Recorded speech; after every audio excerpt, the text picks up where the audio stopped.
Ampalaya sandwich kayo dyan guys. So, ito yung full video ng aking ampalaya sandwich. Una, hinugasan ko, saka chinap ko yung ampalaya. Tapos, ginadyad ko or ginrate ko yung ampalaya. Tapos, ayan na. So, isang buong ampalaya yan. Naglagay ako ng 2 kutsarang flour. Tapos, maraming durog na paminta, may asin, may sibuyas, at saka itlog.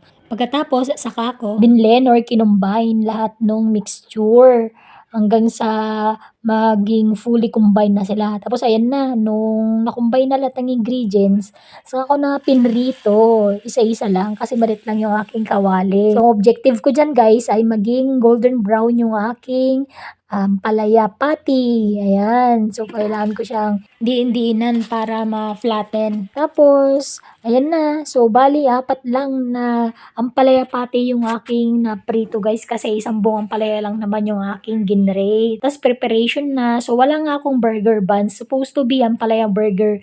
Kaso, bread lang yung meron ako. Kaya, yan na yung ginamit ko. So, naglagay ako ng mayonnaise. Wala akong ketchup. Tapos nilagay ko yung ampalaya patty, tag-iisa. Tapos nilagyan ko ng cheese on top at saka yung partner niya na bread. So yan na guys yung aking finished product. Alam niyo ba ang sarap nito? Tapos ano siya, lasang burger na totoong burger or sandwich at hindi mo malalasahan masyado yung kanyang ampalaya. Masarap nga guys, nabitin nga kami kasi 4 na piraso lang yung nagawa ko. Try nyo din kaming to guys, masustansya na, healthy pa. Salamat sa panonood. Tapusin sana itong video kong ito hanggang sa dulo. Bye!